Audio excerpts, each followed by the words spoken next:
Hello student, new bright coaching classes में आपका स्वागत है। वेलकम है। चलिए, कैसे हैं आप? उम्मीद है कि आप लोग अच्छे होंगे। जितने भी मेरे स्टूडेंट हैं जो ऑनलाइन क्लास में जुड़ गए हैं, उनके लिए बहुत धन्यवाद कि आज आपके लिए हम बहुत ही मस्त, बहुत ही जबरदस्त कॉन्सेप्ट लेकर के आए हैं। और वो कॉन्सेप्ट आपका होने वाला है स्क्वायर यानी वर्ग के बारे में।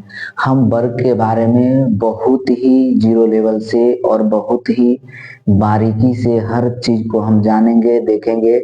उससे संबंधित कुछ प्रश्न को भी हल करेंगे। वो प्रश्न जो आपके रेलवे और डीएलएड का जो एंट्रेंस एग्जाम होने वाला है उससे भी संबंधित होगा।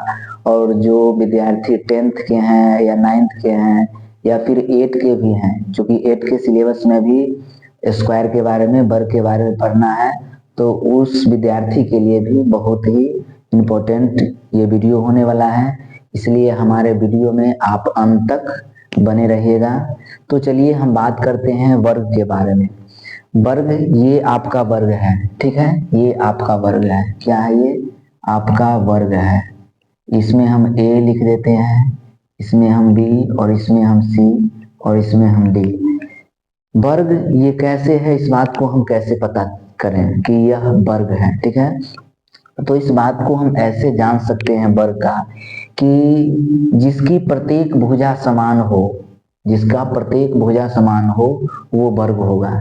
जैसे कि ये भुजा जो है, ये भुजा, ये भुजा, यदि ये ए है तो ये भी ए होगा, ये भी ए होगा, ये भी ए होगा। हम ए मान करके आपको बताएं, यदि यदि ये 5 सेंटीमीटर है तो ये भी 5 सेंटीमीटर होगा, ये भी 5 सेंटीमीटर होगा, ये भी 5 सेंटीमीटर होगा। तो ये क्या कहलाएगा? ये वर्ग कहलाएगा, ठीक है। वर्ग का प्रत्येक कोण जो होता है वो 90 डिग्री का होता है। इस बात को हमेशा याद रखिएगा कि वर्ग में जो कोण होती है, प्रत्येक कोण, वर्ग का प्रत्येक कोण होता है कितना? 90 डिग्री का होता है। वर्ग का प्रत्येक कोण 90 डिग्री का, 90 डिग्री का होता है। इसीलिए वर्ग के सभी भुजा को मिलाकर के, यानी एक वर्ग के अंदर का कोण 360 डिग्री का बनता है। एक वर्ग के अंदर का कोण 360 डिग्री का बनता है। वो बनता इसलिए है कि प्रत्येक कोण इसका 90 डिग्री का हो गया। तो कै वो कोण बना? 1 2 3 4। तो हम यहाँ पर लिख सकते हैं कि 90 गुने 4 तो 9 4 कितना हो जाएगा? 36, यानी 360 डिग्री का हो जाएगा। और जब हम ज्योमेट्री पढ़ेंगे तो उसमें ऐसे लिखा रहेगा या ऐसे लिखा जाता है कि कोण ए प्लस कोण बी प्लस कोण सी प्लस कोण डी बराबर 360 डिग्री, ठीक है। ऐसे भी लिखा जाता है कि कोण ए मतलब आपका चारों कोण को जोड़ करके, आपके चारों कोण को जोड़ करके जो आता है वह आपका आता है 360 डिग्री का वर्ग का, ठीक है। अब हम बात करते हैं कि वर्ग, वर्ग में चारों कोण मिलाने से 360 डिग्री का कोण बनता है। और वर्ग का प्रत्येक भुजा समान होता है, ठीक है। जैसे कि जितना ये होगा एडी, जितना आपका एडी होगा उतना ही आपका क्या होगा? बीसी होगा, बीसी होगा। और जितना आपका एबी होगा, एबी होगा, उतना ही आपका सीडी होगा, उतना ही क्या होगा? आपका सीडी होगा। यानी जितना एडी होगा उतना ही बीसी होगा, और जितना एबी होगा उतना ही सीडी होगा या डीसी होगा, ठीक है। और वर्ग, वर्ग में हम आपको कल भी बताए थे कि विकर्ण, विकर्ण होता है। वर्ग में विकर्ण होता है। आयत में भी हम विकर्ण के बारे में बात किए थे। तो जब सवाल आपका आता है तो एक वर्गाकार घर जिसमें कितना से लंबा छड़ या कितना लंबा से लंबा बांस को रखा जाए, तो इसके लिए हम उसके विकर्ण की बात करते हैं। फिर मुझे विकर्ण निकाला जाता है, निकालना पड़ता है। तो ये वर्ग में दो विकर्ण होते हैं। ये देखिए, एक ये विकर्ण होता है और ये एक ये विकर्ण होता है। इसका भी नाम दे दीजिए, ए बी सी डी। ये वर्ग में दो विकर्ण होते हैं। और ये विकर्ण जहां पे करती है वो समद्विभाजित करती है। क्या करती है? समद्विभाजित करती है। एक विकर्ण दूसरे विकर्ण को क्या करती है, समद्विभाजित करती है। इसमें एक बात और जान लीजिए कि ये जो समद्विभाजित करती है, ये प्रत्येक कोण जो होता है ये भी आपका 90 डिग्री का होता है, ये भी आपका 90 डिग्री का होता है, ये भी आपका 90 डिग्री पर ही कटता है। ये सभी एंगल जो होता है 90 डिग्री पर ही ये एंगल कटती है। इसलिए हम जब इसको पढ़ेंगे तो इसको हम ऐसे भी लिख सकते हैं, मानकर चलिए कि इसका नाम यहाँ पर एक वर्ग और बनाइए, ठीक है। ऐसे भी विकर्ण खींचिए, ए दीजिए, बी दीजिए, सी दीजिए और डी दीजिए। यहाँ पर यदि हम ओ दे दें, यहाँ पर यदि हम ओ दे दें तो जितना जितना ओडी होगा उतना ही ओबी होगा, और जितना ओ ए होगा उतना ही ओसी होगा। तो हम यहाँ पर लिख सकते हैं कि ओडी बराबर ओबी, और यहाँ पर भी आप और लिख दीजिए, कोई दिक्कत नहीं है, और ओ ए बराबर ओसी भी आप लिख सकते हैं।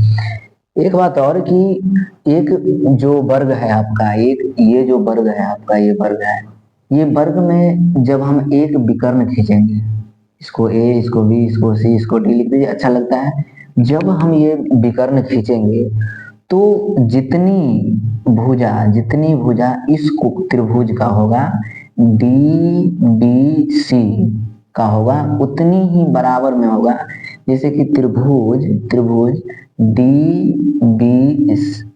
बी सी लिखिए, डी बी सी उतना ही होगा डी बी ए, उतना भी होगा त्रिभुज डी बी ए, ठीक है। यानी ये त्रिभुज जितना होगा उतना ही ये त्रिभुज होगा।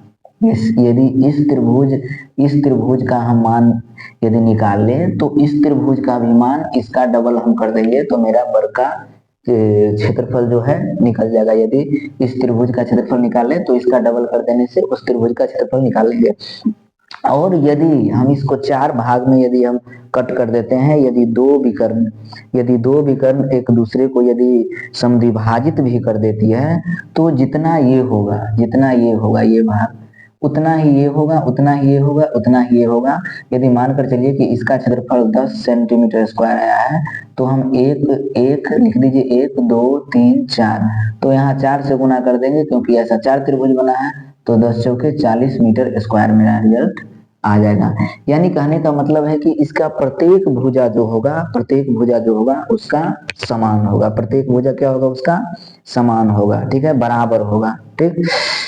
अब चलिए हम बात करते हैं त्रिभुज के क्षेत्रफल के बारे में, त्रिभुज के परिमाप के बारे में, त्रिभुज के विकर्ण के बारे में। तो पहले हम बात करेंगे क्षेत्रफल के बारे में, वर्ग का हम क्षेत्रफल, वर्ग का क्षेत्रफल के बारे में हम बात करेंगे, वर्ग का परिमाप के और वर्ग के विकर्ण के बारे में बात करेंगे, ठीक है। उससे पहले आप ये जानिए, जब हम त्रिभुज इतना बार बोल दिए तो त्रिभुज को आप देख ही लीजिए, ठीक है। जैसे कि ये हो गया, ये आपका, फिर से हम एक वर्ग बना रहे हैं, थोड़ा सा कंफ्यूज मत होइएगा। ये आपका विकर्ण है, ये आपका विकर्ण है, ये ए है, ये बी है, ये सी है और डी है। तो याद रखिएगा ये 90 डिग्री है, ये 90 डिग्री। कल भी हम आप जब आयत बता रहे थे तो इस चीज को बताए थे, ठीक है। और ये जब 90 डिग्री है तो 90 डिग्री के सामने वाला एच होता है, ये हम आपको बताए थे, जिसको हम, ये विकर्ण है तो चलिए हम डी ही लिखते हैं, डी। और ये आपका क्या हो जाता है, ये आपका हो जाता है बी, और ये आपका हो जाता है एच, या इसको हम एच ही लिखते हैं, इसको एच लिखते हैं। ये आपका हो गया बी और इसको बी। जब इसको हम अलग करेंगे तो ए एच स्क्वायर बराबर P square plus B square होगा। इसके बारे में हम कुछ देर के बाद चर्चा करेंगे जब हम इसके विकर्ण की बात करेंगे। तो ये जो कर्ण जो होता है वो हमेशा लंब, हमेशा आधार और लंब के स्क्वायर के बराबर होता है। कर्ण का स्क्वायर, हमेशा कर्ण का स्क्वायर जो होता है लंब और आधार के स्क्वायर के बराबर होता है। तो चलिए हम पहले चलते हैं वर्ग के क्षेत्रफल के बारे में। वर्ग का क्षेत्रफल क्या होता है, तो हम आपको बताए हैं वर्ग का क्षेत्रफल निकालने के लिए हम आपको बताए थे एक परिभाषा कि आधार गुने ऊंचाई होता है। वर्ग का क्षेत्रफल क्या होता है? आधार गुने ऊंचाई, आधार गुने ऊंचाई। वर्ग का क्षेत्रफल यदि हम निकालेंगे तो इस बात को हमेशा याद रखिएगा कि उसको आधार जब जो भी होता है उसमें ऊंचाई से गुना कर दिया जाता है, चाहे वह वर्ग हो या आयत हो या बेलन हो या शंकु हो, जो भी हुआ उसके आधार जो रहता है उसमें ऊंचाई से गुना कर दिया जाता है। तो देखिए इस वर्ग में, इस वर्ग को देखिए आप ध्यान से, इस वर्ग में आपका आधार ए है, इसका आधार क्या है? आपका ए है, ए है। तो आधार ए लिखेंगे और ऊंचाई क्या है? ये भी ए है। जैसे मानकर चलिए कि ये हम यदि लाइन खींच दे तो ये आपका हाइट हो गया, तो ये भी तो आपका हाइट हो गया ना, ये भी तो आपका हाइट हो गया। तो ए गुने ए तो क्या हो जाएगा? ए स्क्वायर, जिसको हम बचपन से ही रटते आते हैं, वर्ग का क्षेत्रफल भुजा स्क्वायर। वर्ग का क्षेत्रफल भुजा स्क्वायर जो हम रटते आते हैं वो यही चीज होता है।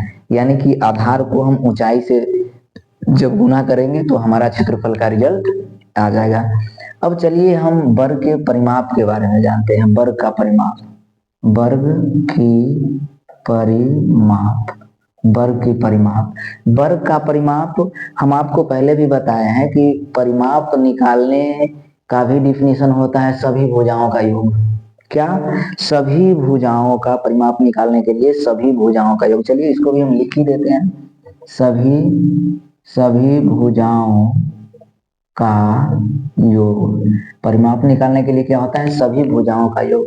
तो इसमें कितनी भुजा है? देखिए तो 1 2 3 4, तो लिखेंगे 4 भुजा है और सभी भुजा समान है, इसलिए सब हम ए माने हैं, ए करके आया है, ठीक है। तो हम यहाँ पर लिख देंगे ए जोड़ ए जोड़ ए जोड़ ए, यानी 1 2 3 4 4a, यानी 4 गुने भुजा, 4 गुने भुजा। वर्ग का परिमाप क्या होता है? 4 गुने भुजा, ठीक है। अब चलिए हम विकर्ण की बात करते हैं। विकर्ण, वर्ग का विकर्ण जो है वो थोड़ा सा आपको कंफ्यूज करेगा, लेकिन ये नहीं करना है। देखिए वर्ग का विकर्ण लिख देते हैं, विकर्ण स्क्वायर बराबर, ये है आपका वर्ग का विकर्ण, ये जो आप देख रहे हैं। चलिए एक और हम बना ही लेते हैं, ठीक है। ये आपका हो गया वर्ग का विकर्ण, ये आपका हो गया वर्ग का विकर्ण, ये आपका विकर्ण हो गया, ठीक है। ये विकर्ण हो गया। तो विकर्ण को हम कैसे निकालें? वर्ग का विकर्ण, वर्ग का विकर्ण क्या हो गया आपका?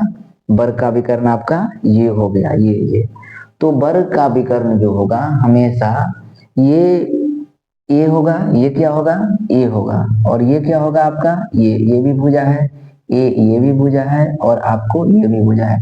तो हम आपको बताए हैं इसमें कि वर्ग का विकर्ण निकालने के लिए ये आपका डी हो गया। क्या हो गया? डी हो गया।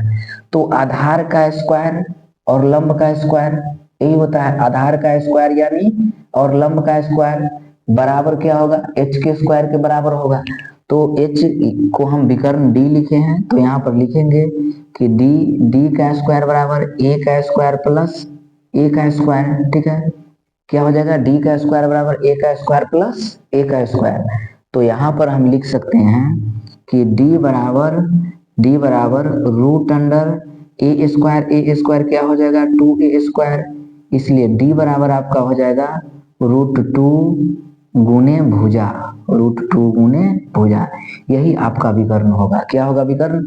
√2 गुने एक भुजा कह दीजिए, या √2a यानी कि √2 गुने भुजा। अपनी सरल भाषा में भी लिखिए √2 गुने भुजा। ये आपका आता है वर्ग का विकर्ण। जैसे कि हम एग्जाम्पल लेते हैं, एग्जाम्पल हम ले लेंगे। इससे पहले आप एक कॉम्पिटेटिव चीज को देख लीजिए जो आपका ट्रिक का काम करेगा। इसमें कभी कभी क्या आता है, वर्ग से संबंधित जब आपको कॉम्पिटेटिव एग्जाम में जब प्रश्न पूछा जाएगा तो कभी कभी आपको क्या देगा? कभी कभी देगा कि एक वर्गाकार प्लॉट है या एक वर्गाकार खेत है, ठीक है। एक वर्गाकार खेत है, यदि इसकी प्रत्येक भुजा में 20% की, इसकी प्रत्येक भुजा में 20% की वृद्धि कर दी जाती है।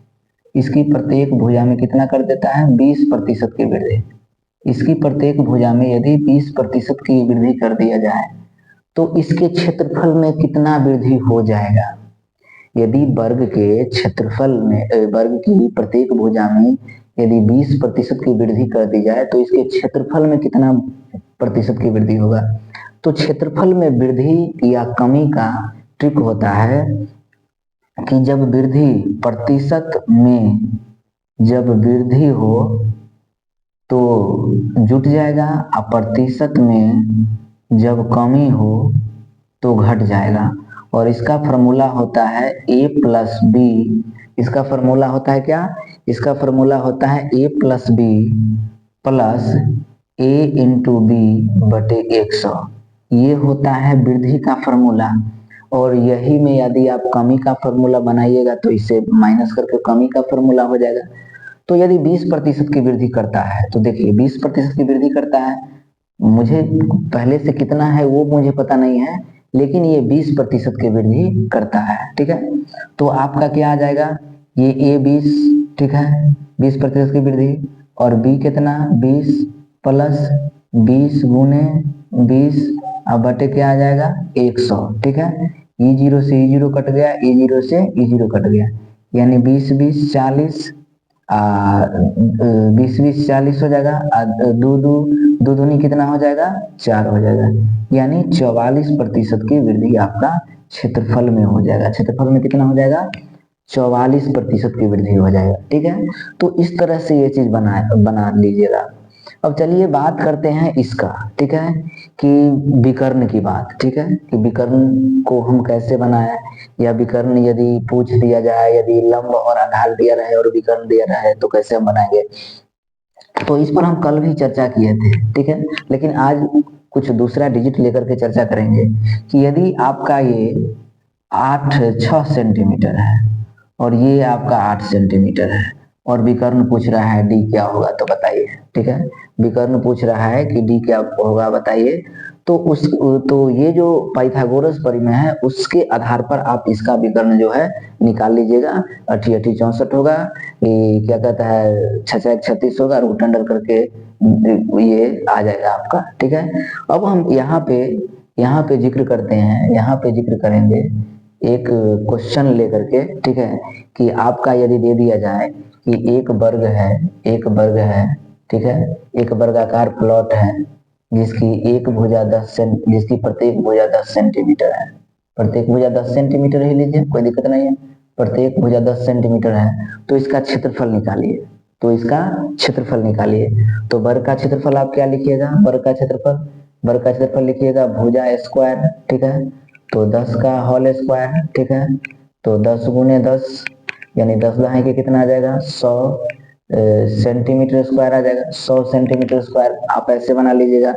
यदि वर्ग का परिमाप पूछा जाता है तो वर्ग का परिमाप आपको पता है, वर्ग का परिमाप कितना होता है? वर्ग का परिमाप क्या होता है? परिमाप आपका होता है 4 गुने 1 भुजा, 4 गुने 1 भुजा। तो 4 गुने 1 भुजा कितना, यहाँ पर अच्छा से लिखिए, 4 गुने 1 भुजा। ठीक है, 4 गुने भुजा, तो 1 भुजा कितना है 10, तो आपका आ जाएगा 10 चौके 40 सेंटीमीटर। ठीक है, यदि परिमाप की बात पूछा जाता है तो परिमाप मैंने आपको बताया है √2 गुना ए, तो √2 गुना ए कितना है 10, तो यहाँ पर 10 √2 सेंटीमीटर आप लिख सकते हैं। ठीक है, तो इस तरह से यदि आपका प्रश्न आए वर्ग से संबंधित कोई भी प्रश्न तो आप इसको आसानी से हल कर सकते हैं। यदि इसके बाद भी आप कहिएगा कि सर समझ में नहीं आया तो आप वीडियो को 2-3 बार देखिए, उसको रिपीट कीजिए। यदि उसके बाद भी नहीं समझ में आता है तो कमेंट कीजिए। लेकिन ये इतना जीरो लेवल है कि एक बच्चा जो होगा वो भी इस चीज को समझ जाएगा। और हम और भी वीडियो लेकर के आपके लिए आएंगे, हर कॉन्सेप्ट को लेकर के आएंगे। मैथ का वैसा कॉन्सेप्ट जो आपको समझ में नहीं आता होगा, एकदम जीरो लेवल से हम चालू करेंगे। जैसे कि हम इसको आपको समझाए हैं जीरो लेवल से, उसी तरह से हम जीरो लेवल से आपको बताएंगे, ताकि आपसे कोई भी मैथ आसानी से सॉल्व हो सके और आप आगे सिलेबस से लेकर के कॉम्पिटेटिव तक आपको मैथ इतना स्ट्रांग हो जाए कि आप बहुत ही आसानी से कोई भी चीज को बना सकते हैं, कोई भी कंपटीशन को फेस कर सकते हैं। यदि हमारी वीडियो आपको अच्छा लगा हो तो लाइक कीजिएगा, सब्सक्राइब कीजिएगा ताकि हम और भी कॉन्सेप्ट आपके लिए लेकर के आए। धन्यवाद।